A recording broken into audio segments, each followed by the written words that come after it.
If you haven't subscribed to Case Decoded yet, hit that subscribe button right now and give this video a like.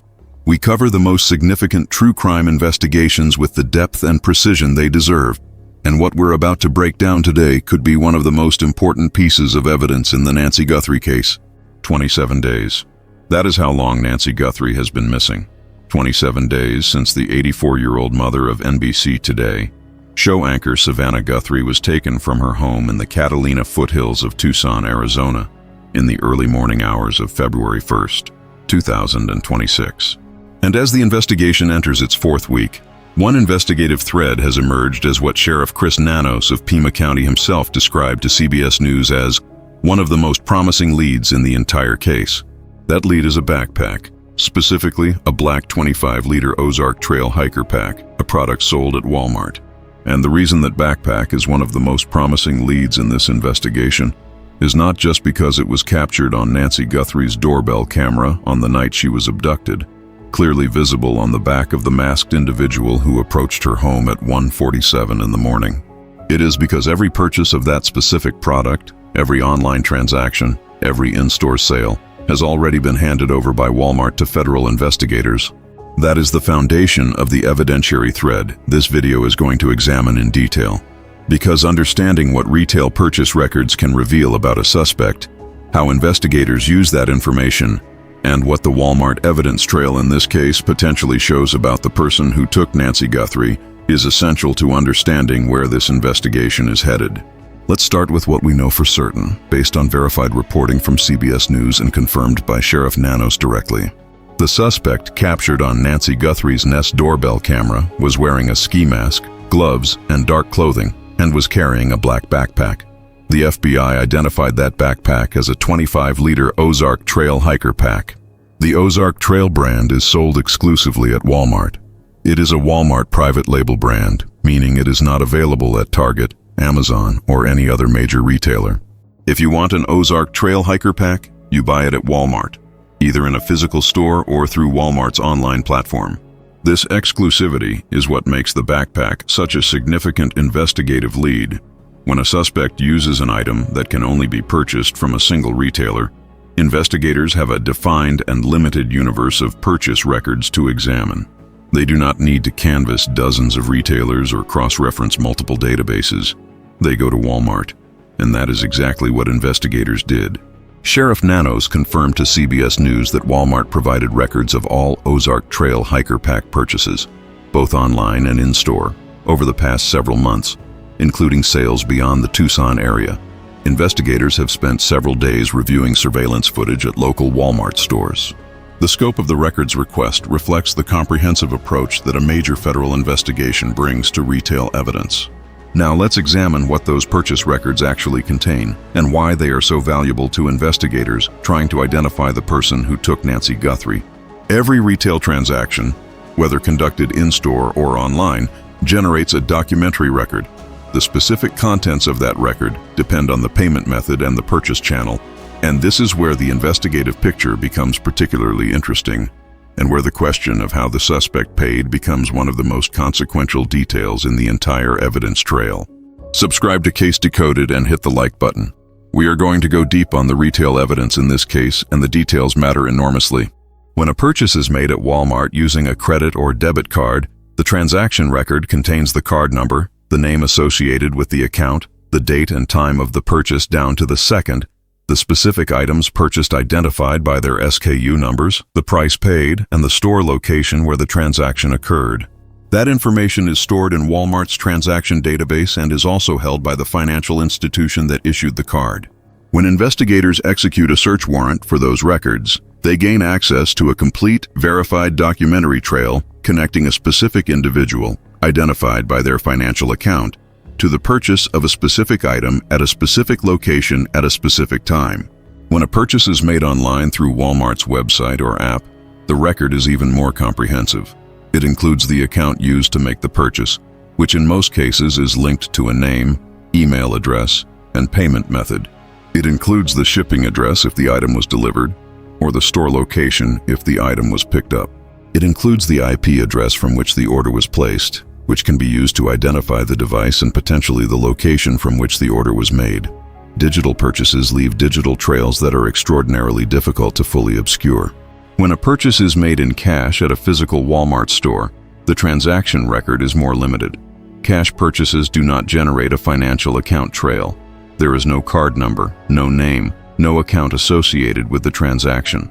The point-of-sale system records that a transaction occurred, the items purchased, the time, and the payment method, but it does not record the identity of the purchaser. This is why cash has historically been used by individuals seeking to avoid creating purchase records. But here is what people who pay cash at Walmart or any major retail chain with comprehensive surveillance systems frequently do not fully appreciate. The absence of a financial record does not mean the absence of evidence. It means the absence of one category of evidence. The surveillance evidence that exists independently of the payment method is often sufficient to compensate for what the financial record lacks. Every Walmart store has an extensive network of security cameras. The entrances and exits are covered. The parking lot is covered. The checkout lanes are covered. The aisles are covered. A customer who enters a Walmart selects items including a 25-liter Ozark Trail Hiker Pack, carries those items to a checkout lane, and pays, whether by card or cash, is documented by multiple camera systems from the moment they enter the parking lot to the moment they leave. That documentation includes the customer's face, their vehicle if they drove to the store, the license plate of that vehicle if the parking lot cameras captured it, the time they were in the store, the checkout lane they used, and the items they purchased. When investigators execute a search warrant for Walmart's surveillance records for a specific store location and time period, they gain access to a comprehensive visual record of everyone who purchased the target item during that period. This is why Sheriff Nanos described the backpack as one of the most promising leads in the case. It is not just that the backpack was identified. It is that the identification of the backpack opens a specific, defined evidentiary trail leading directly to whoever purchased it. If you're finding Case Decoded for the first time, subscribe right now and hit the like button. This is exactly the kind of forensic analysis we do on every major case we cover. The scope of the Walmart records request in this case, covering purchases beyond the Tucson area, reflects a sophisticated investigative assessment of how the suspect might have tried to obscure the purchase. If you were planning a crime and knew that investigators would eventually look at Walmart purchase records in the area where the crime occurred, the logical countermeasure would be to make the purchase somewhere else. Drive to a Walmart in Phoenix or Albuquerque, or anywhere that feels sufficiently distant from Tucson to avoid connecting the purchase to the crime. Investigators anticipated this possibility. The records request, as confirmed by Sheriff Nanos, covers purchases beyond the Tucson area. This means that even if the suspect drove hours to purchase the backpack in a distant city, that purchase is within the scope of the records that investigators have already received. The time frame of the records request, covering the past several months, also reflects careful investigative judgment. The crime was planned in advance. The equipment was acquired before the night of February 1st. The question of when the backpack was purchased, relative to the date of the crime, is itself potentially informative. A purchase made weeks or months before the abduction suggests deliberate planning over an extended period. A purchase made in the days immediately before the crime suggests a more compressed planning timeline. Both scenarios generate different investigative hypotheses about the suspect's behavior and mindset. The identification of the specific backpack model as a 25-liter Ozark Trail Hiker Pack is also more precise than it might initially appear. Walmart sells multiple Ozark Trail backpack models. The fact that investigators were able to identify not just the brand but the specific model, the 25-liter Hiker Pack, from the doorbell camera footage means they are not searching through records of every Ozark Trail backpack sold. They are searching through records of a specific product, which significantly narrows the universe of transactions they need to examine. The FBI's confirmation that the suspect's clothing and face mask were also believed to have been purchased at Walmart expands the investigative picture further. If the mask, the clothing, and the backpack were all purchased at Walmart, possibly in the same transaction, possibly on the same shopping trip, then the purchase record does not just connect a suspect to the backpack. It connects them to the complete set of equipment worn and carried during the abduction. A receipt showing the purchase of a black ski mask, dark clothing, and a 25-liter Ozark Trail Hiker Pack in a single transaction would be extraordinarily significant evidence in the prosecution of this case. Whether investigators are searching for that specific receipt or for evidence of multiple separate purchases that collectively account for the equipment worn by the suspect, is not something that has been publicly confirmed. What is confirmed is that investigators are reviewing both purchase records and surveillance footage at Walmart locations, which encompasses both the financial trail and the visual trail that retail transactions generate. Make sure you've subscribed to Case Decoded and hit the like button. The retail evidence thread in this case connects directly to the DNA evidence, and understanding how these threads intersect is essential to understanding where the investigation is going. The DNA evidence in this case intersects with the Walmart evidence trail in ways that investigators are almost certainly examining carefully. A black glove was found approximately 2 miles from Nancy Guthrie's home. The FBI confirmed that the glove appeared to match those worn by the suspect in the doorbell camera footage. DNA testing of the glove yielded what the FBI described as an unknown male profile, a complete genetic profile of an individual who is not currently in the CODIS database of individuals with prior arrest records. The glove is almost certainly an Ozark Trail product or a similar brand available at Walmart, given that the FBI confirmed the suspect's clothing was believed to have been purchased there. If investigators can identify the specific glove model from the doorbell camera footage the same way they identified the backpack, they gain another Walmart purchase record to trace, another transaction, another potential camera record, another thread in the evidentiary fabric connecting the suspect to a specific retail purchase. The DNA profile from the glove, while it did not immediately match a known individual in CODIS, is not a dead end. CODIS contains profiles of individuals who have been arrested for qualifying offenses. An individual who has no prior criminal record, or whose prior record did not require DNA collection, would not appear in CODIS. But the DNA profile still exists. It is preserved. And as the investigation develops additional suspects through other evidentiary channels, the Walmart purchase records, the surveillance footage, the Range Rover investigation, witness tips, investigators can compare those suspects' DNA against the profile from the glove.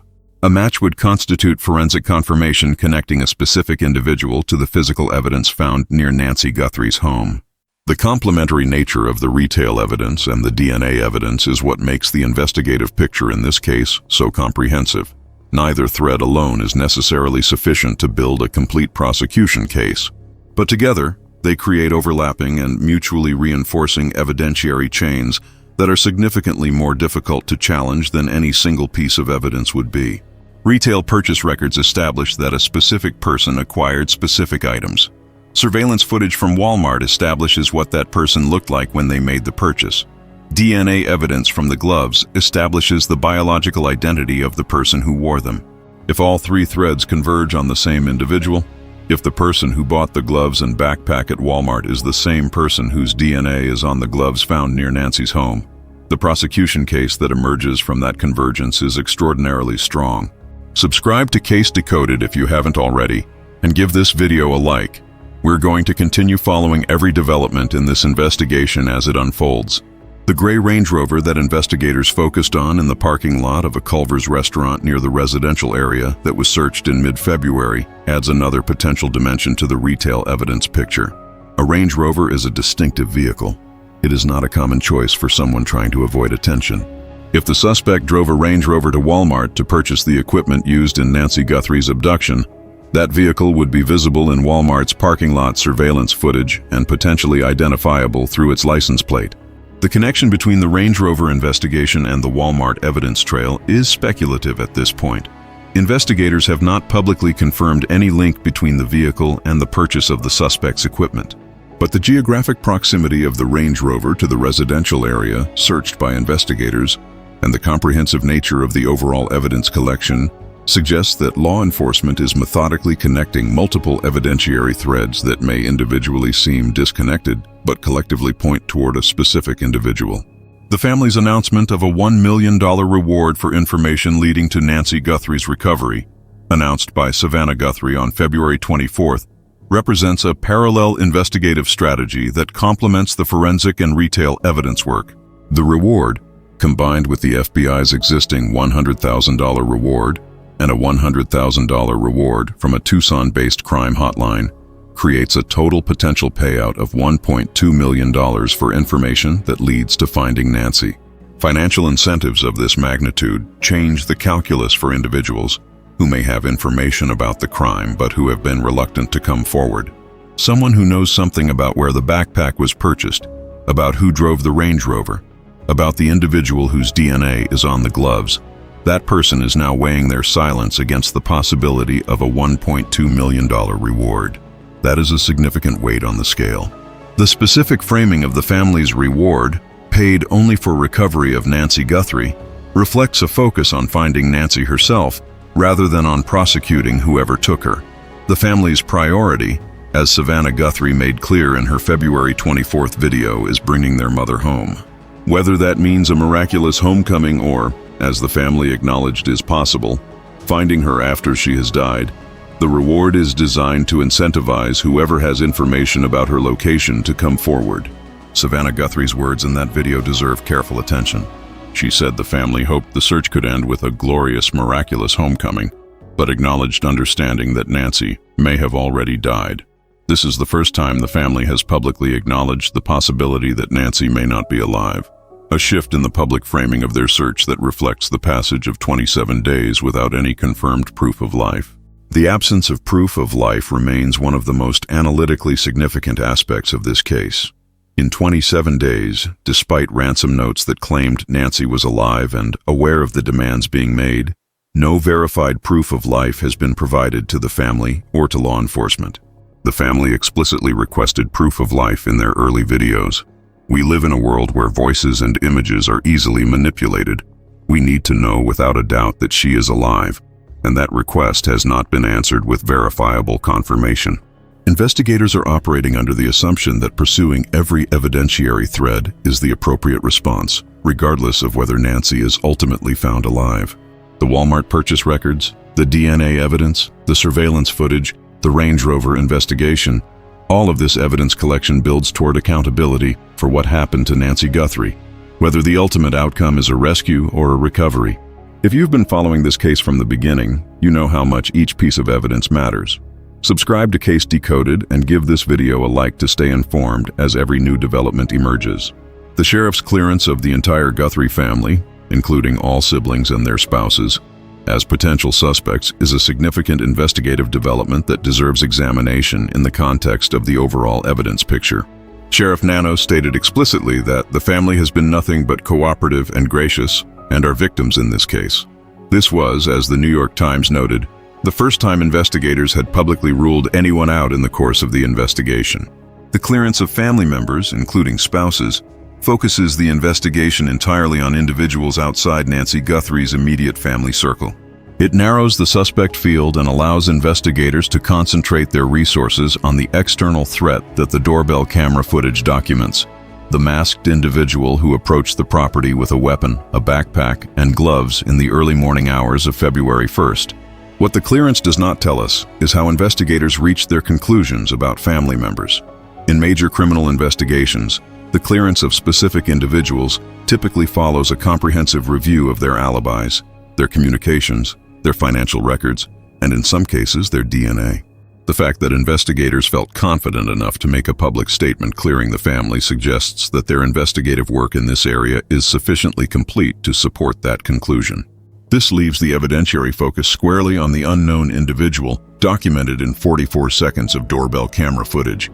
44 seconds. That is the total duration of footage that the FBI recovered from Nancy Guthrie's Nest camera system.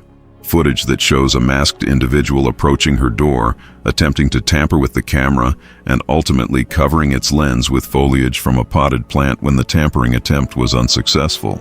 Those 44 seconds contain significant investigative information. The individual's height, estimated at 5 feet 9 inches to 5 feet 10 inches, is documented. Their build, described as average, is documented. The equipment they carried, the backpack, the gloves, the weapon, is documented. And the black mustache visible beneath the ski mask, which investigators also noted in their public description of the suspect, is documented. That last detail, the mustache, is worth dwelling on. The suspect was wearing a ski mask that covered most of their face. They were wearing gloves that covered their hands. They had clearly taken significant precautions to avoid identification by the camera system they were attempting to disable. And yet, The combination of the ski mask's fit and the camera's infrared imaging captured what investigators described as a black mustache, a physical characteristic that, combined with the height, build, and DNA profile, contributes to a composite description of the suspect that investigators are actively working to match against a specific individual. The investigative genealogy approach, using DNA evidence from public genealogy databases to identify suspects through family relationships when direct database matches are unavailable, has been used successfully in numerous major cases. The Golden State Killer was identified this way. The Zodiac Killer's identity has been pursued through similar methods. If the DNA profile from the gloves is submitted to public genealogy databases in addition to CODIS, investigators may be able to identify the suspect through matches with relatives who have voluntarily uploaded their genetic profiles. Whether investigators are pursuing this avenue in the Nancy Guthrie case has not been publicly confirmed. But given the sophistication of the multi-agency investigation, hundreds of investigators from the Pima County Sheriff's Department and the FBI assigned to the case, tens of thousands of tips processed, it would be surprising if investigative genealogy were not at least being considered as a tool. Subscribe to Case Decoded now and hit the like button. When the next development breaks in this investigation, we will cover it with the same depth and precision we've brought to every aspect of this case.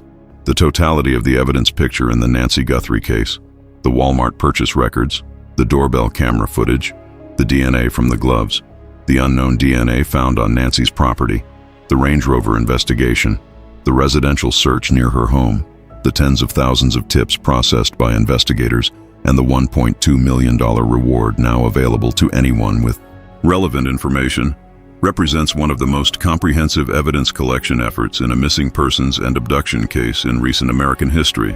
Hundreds of investigators, tens of thousands of tips, federal resources from the FBI, U.S. Customs and Border Protection, and other agencies, retail records from one of the largest corporations in the world, forensic analysis of DNA evidence, surveillance footage from multiple sources, the full weight of federal and local law enforcement focused on a single investigation.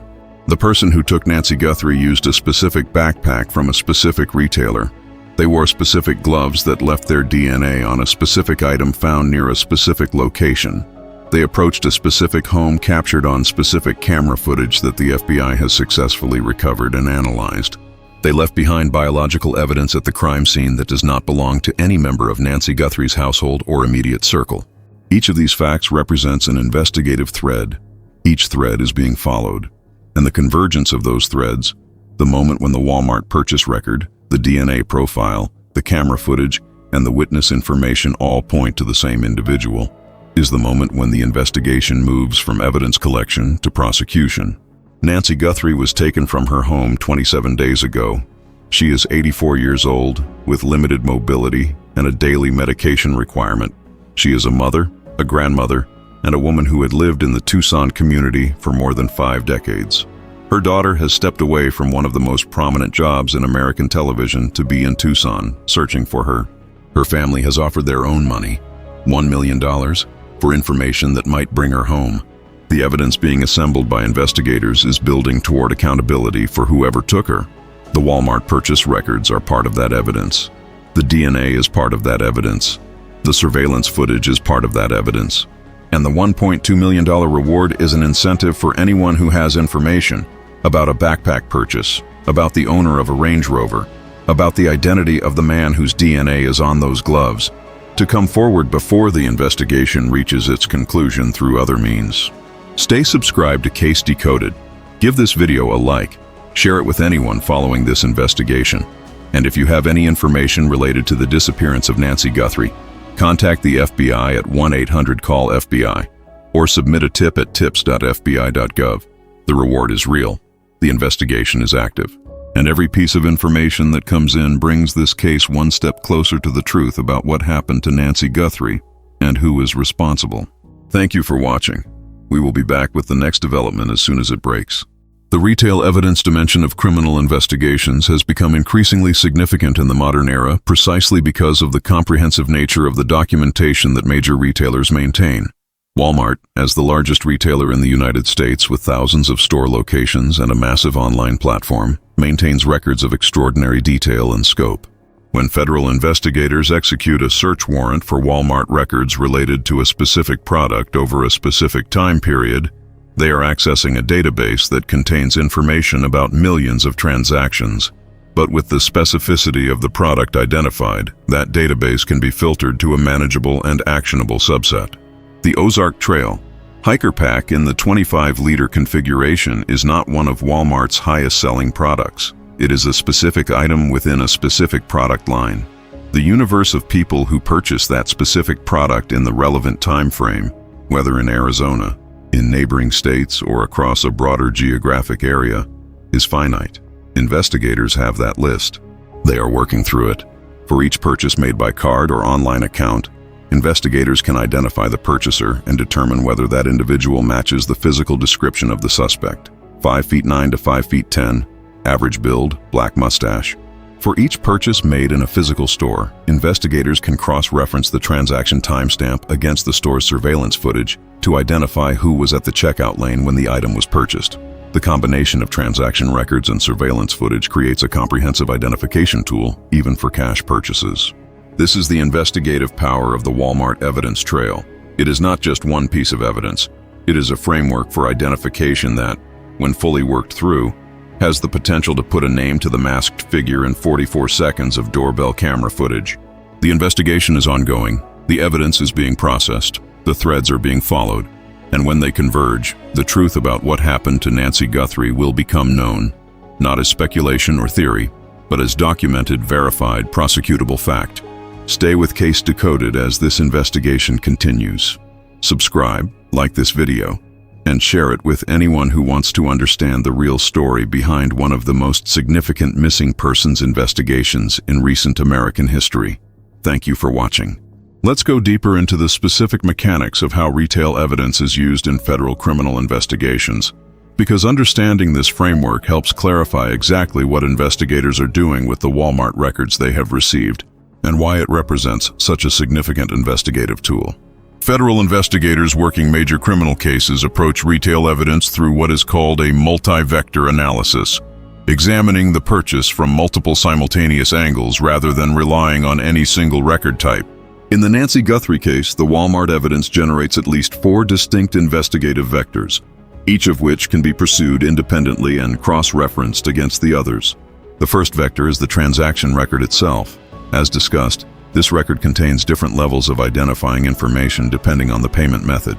Card purchases yield direct financial identification. Online purchases yield account information and digital trails. Cash purchases yield time-stamped transaction data that can be cross-referenced against surveillance footage. In all cases, the transaction record establishes a specific time and place where a specific item was acquired.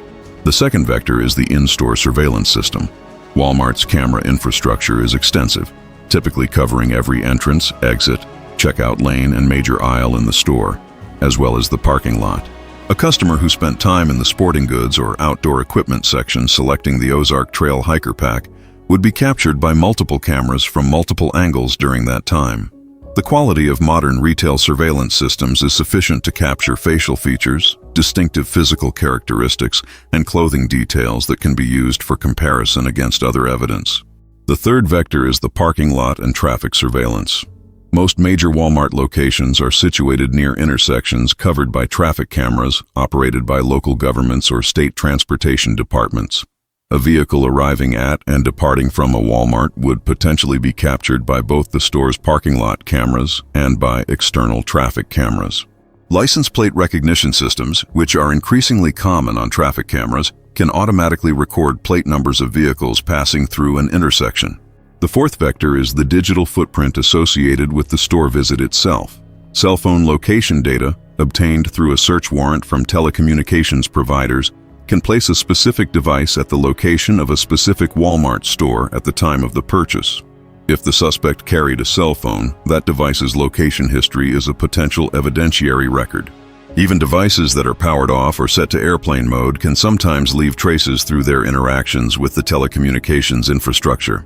Each of these 4 vectors generates independent evidence that can be pursued without reliance on the others.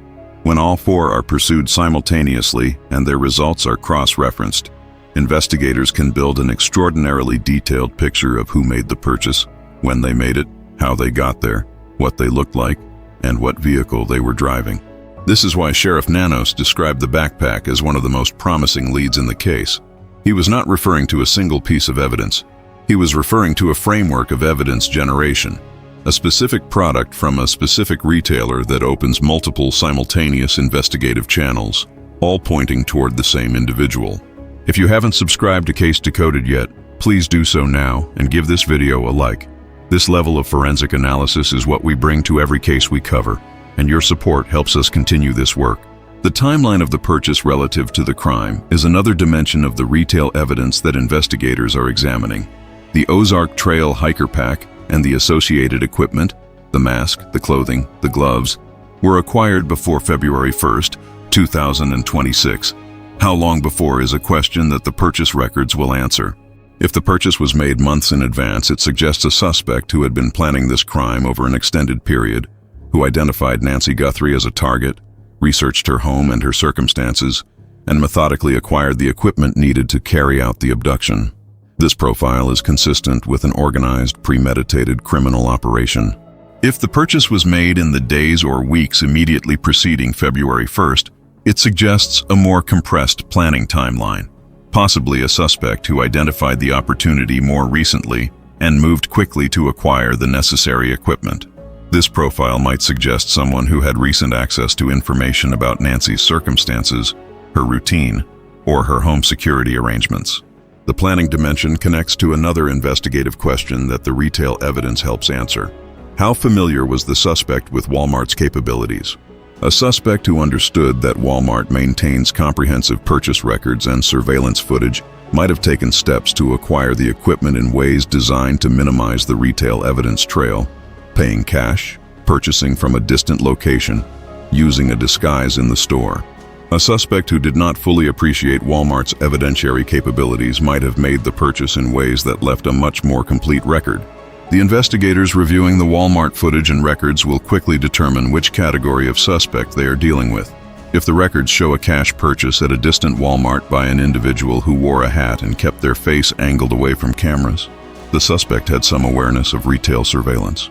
If the records show a card purchase at a local Walmart with clear camera footage of the buyer's face, the suspect did not appreciate the evidentiary trail they were creating. Either scenario is manageable for investigators. A sophisticated suspect who took precautions still left traces: the time of the purchase, the vehicle in the parking lot, the cell phone location data. A less sophisticated suspect left a much more direct evidentiary trail. In both cases, the purchase happened. The evidence exists. The question is, how much work investigators need to do to extract the identifying information from the records they have. The broader context of the investigation provides important framing for the retail evidence analysis. The Pima County Sheriff's Department and the FBI have, according to public statements, hundreds of investigators assigned to this case. Tens of thousands of tips have been received and processed. The investigation has spanned 27 days with no indication of slowing down or reducing its intensity. This resource commitment reflects both the significance of the case, the involvement of a prominent media figure's family member, the federal nexus of a potential kidnapping, and the assessment by investigators that the case is solvable. Investigations that investigators believe are unsolvable do not receive this level of sustained resource commitment. The continued assignment of hundreds of investigators, the continued execution of search warrants, the continued public appeals, all of these reflect an investigative posture that is confident in the eventual resolution of the case. The Walmart evidence is part of that confidence. When the sheriff of Pima County describes a specific piece of evidence as one of the most promising leads in the case, he is communicating an assessment based on what investigators actually know, not just what has been made public. The public record shows that Walmart purchase records have been obtained and that surveillance footage is being reviewed. What the public record does not show is what those records have already revealed to investigators. What names have been identified, what faces have been matched, what vehicles have been traced. That information is being held close by investigators for operational and prosecutorial reasons. Premature disclosure of specific suspects or specific investigative conclusions can compromise an investigation by alerting suspects, allowing evidence to be destroyed, or creating legal complications that affect prosecution. The careful, measured public communications from Sheriff Nanos and the FBI are consistent with an investigation that has made significant progress but is not yet ready to make that progress public. What can be said with confidence, based on the public record and the investigative principles that govern cases of this nature, is that the Walmart evidence trail is being followed systematically and comprehensively. The purchase records have been received, the surveillance footage is being reviewed, the DNA profile from the gloves is in the database. The family's reward of $1 million is motivating potential witnesses to come forward, and the full weight of a major federal investigation is focused on identifying and locating the individual responsible for taking Nancy Guthrie from her home. 27 days in, with all of that investigative work ongoing, the conclusion of this case is approaching. It may come through the retail evidence. It may come through the DNA. It may come through a tip from someone who recognizes the suspect from the surveillance footage or who has direct knowledge of who was involved. Most likely it will come through the convergence of multiple evidentiary streams. The same multi-vector approach that investigators are applying to the Walmart evidence applied across every dimension of the case simultaneously. When that convergence produces a name, an arrest will follow. And when the arrest comes, the complete evidentiary picture, everything that the Walmart records showed, everything the DNA analysis revealed, everything the surveillance footage documented, will begin to become public through the prosecution process. Nancy Guthrie deserves that resolution. Her family, who has been living through 27 days of uncertainty, fear, and grief, deserves it. The community of Tucson, which has watched this investigation unfold in their neighborhoods and their streets, deserves it. And the truth about what happened on the night of February 1st, 2026, deserves to be known, documented, verified, and held accountable through the legal process that the investigation is building toward. Stay subscribed to Case Decoded. Give this video a like. Share it with everyone who is following this investigation.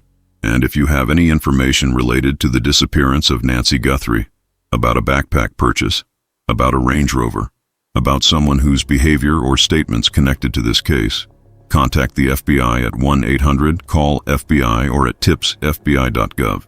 The reward is $1.2 million. The investigation is active, and every piece of information matters. Thank you for watching. We will be back with the next update as soon as it breaks.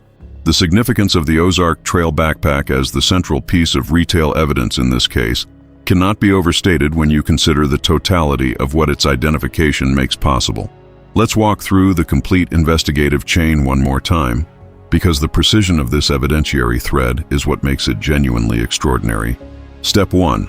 The FBI recovers 44 seconds of footage from Nancy Guthrie's Nest doorbell camera using back-end data from Google's servers, footage that the suspect had attempted to prevent by physically tampering with the device and ultimately covering its lens with foliage. The recovery of this footage, despite the suspect's tampering attempts, is itself a significant investigative achievement, reflecting the FBI's technical capability and the cooperation of Google in providing back-end camera data. Step 2. FBI forensic analysts examine the recovered footage and identify specific items of clothing and equipment worn and carried by the suspect. The black 25-liter Ozark Trail hiker pack is identified by its distinctive shape, size, and design characteristics, details visible even in the black and white infrared footage. Step 3. Investigators confirm that the Ozark Trail brand is sold exclusively at Walmart, limiting the universe of possible purchase locations to a single retail chain. The specific model, 25-liter hiker pack, further narrows the universe of purchase records that need to be examined. Step 4. A search warrant is executed for Walmart's purchase records covering all sales of the 25-liter Ozark Trail hiker pack over the relevant time period, both in Arizona and beyond. Walmart complies with the warrant and provides comprehensive records, a cooperation that reflects both the legal obligation to comply with valid federal search warrants and the practical reality that major corporations maintain their relationships with law enforcement through cooperation in investigations of this seriousness. Step 5. Investigators cross-reference the purchase records with the surveillance footage from Walmart store locations where the item was sold during the relevant period, seeking to identify the individual or individuals who purchased the backpack. This cross-referencing process, matching transaction timestamps to camera footage, allows investigators to build visual identification evidence for each purchase, regardless of the payment method used. Step 6. Physical evidence from the crime scene. The gloves found 2 miles from Nancy's home, the unknown DNA found on her property, is compared against the identifying information developed through the retail evidence chain. If the individual identified through the Walmart records matches the physical description of the suspect and can be connected to the DNA evidence, the evidentiary case linking that individual to the crime is complete. This is the investigative chain. Each step builds on the previous one. Each piece of evidence generates the next investigative action. And at the end of the chain is an identification, a name, a face, a person who can be located, arrested, and prosecuted for what was done to Nancy Guthrie. The process takes time. Federal investigations of this complexity and this evidential breadth are not resolved in days. They are resolved through methodical, comprehensive, carefully documented work that will withstand the scrutiny of federal prosecution and the challenges of aggressive defense attorneys.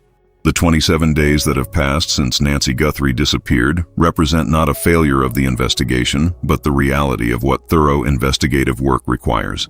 Every day that investigators spend reviewing Walmart footage, processing DNA evidence, following up on tips from the public, and tracing the Range Rover is a day that brings the investigation closer to the conclusion that Nancy Guthrie's family is waiting for.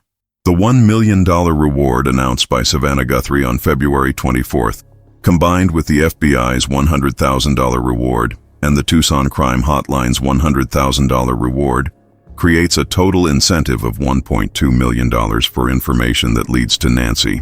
This financial incentive is designed to reach the person who may know something, who may have seen something, heard something, or been told something, but who has been reluctant to come forward. The reward is an acknowledgement that investigative tools have limits and that human intelligence, someone who knows something deciding to share it, can break cases open in ways that forensic analysis alone cannot. The combination of forensic evidence, retail records, DNA analysis, surveillance footage, and human intelligence incentivized by a substantial reward represents a comprehensive investigative approach. No single tool is being relied upon exclusively. Every available method is being applied simultaneously. Nancy Guthrie is 84 years old. She has limited mobility. She requires daily medication. She was taken from her home in the middle of the night by someone who came prepared, with a backpack, with gloves, with a weapon, with knowledge of her security systems and her medical circumstances. That preparation required planning, and that planning required purchases. Those purchases were made somewhere. The receipts, the records, the footage, they exist. Investigators have them, and the process of working through them to identify the person responsible is ongoing. Stay with Case Decoded as this investigation continues to develop. Subscribe to this channel. Give this video a like. Share it with anyone following the Nancy Guthrie case. And remember, if you have information, the reward is $1.2 million, and the contact is 1-800-CALL-FBI or tips.fbi.gov. Thank you for watching. We will be back as soon as the next development breaks. There is one more dimension of the retail evidence picture that deserves careful examination. The question of what happens when the Walmart purchase records are fully processed and investigators have developed a complete picture of who purchased the backpack and associated equipment. In federal criminal investigations, the development of a suspect through evidentiary analysis is only the beginning of a process that ultimately results in an arrest and prosecution. Once investigators have identified a specific individual as the person who purchased the equipment used in the crime, they do not immediately make an arrest. They begin a parallel process of evidence corroboration, verifying that the identification is correct, gathering additional evidence that connects the identified individual to the crime, and building a prosecution package that will survive the challenges that defense attorneys will inevitably mount. This corroboration process in the Nancy Guthrie case would involve multiple steps. Investigators would compare the identified individual's DNA, obtained through discrete collection of discarded biological material, through a voluntary sample or through a warrant, against the unknown male profile from the gloves. They would examine the individual's financial records, communications, and location history around the time of the crime. They would interview people who know the individual, seeking witness evidence that connects them to Nancy Guthrie or to knowledge of her home and circumstances. They would examine the individual's vehicle, seeking any forensic evidence connecting it to the crime scene. Only when this corroboration process is complete, when investigators have assembled a prosecution package that they are confident can support a conviction beyond a reasonable doubt, do they move to arrest. The timing of that arrest is itself a strategic decision, designed to maximize the amount of evidence that can be gathered before the suspect becomes aware that they are the subject of investigation and potentially takes steps to destroy evidence or flee. This is why the investigation has continued for 27 days without a public announcement of a suspect or an arrest. It is not because investigators are stymied. It is because the investigative process that leads from evidence collection to arrest to prosecution is methodical by design, designed to produce the strongest possible case, not the fastest arrest. The Walmart evidence in this context is potentially the thread that began the corroboration process. If purchase records identified a specific individual, and if that identification has been followed by the kind of systematic corroboration described above, the investigation may be significantly further along than the public record suggests. The careful, measured public communications from Sheriff Nanos and the FBI, confirming evidence but declining to identify suspects, are consistent with an investigation in the corroboration phase, protecting the integrity of the process by not alerting the suspect prematurely. When the arrest comes, and the weight of the investigative resources and evidence being assembled suggests it will come, the Walmart evidence will likely be a central part of the prosecution narrative. A jury will hear about the 44 seconds of doorbell footage. They will hear about the identification of the Ozark Trail hiker pack. They will hear about Walmart's cooperation in providing purchase records. They will hear about the surveillance footage that showed who bought the backpack, when they bought it, and how they got there. And they will hear how that retail evidence connects to the DNA evidence, to the crime scene, and to the night that Nancy Guthrie was taken from her home. That prosecution narrative is being built right now, in the offices of federal investigators and prosecutors who are working through the evidence with the precision and care that a case of this magnitude demands. The Walmart receipt that could expose Nancy Guthrie's kidnapper may already be in investigators' hands.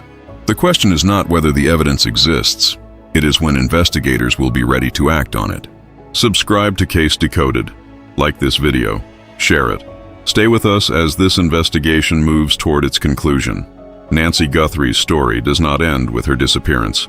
It ends with accountability, with the full weight of the legal system applied to the person responsible for what was done to her, and we will be here to cover every step of that process. Thank you for watching Case Decoded.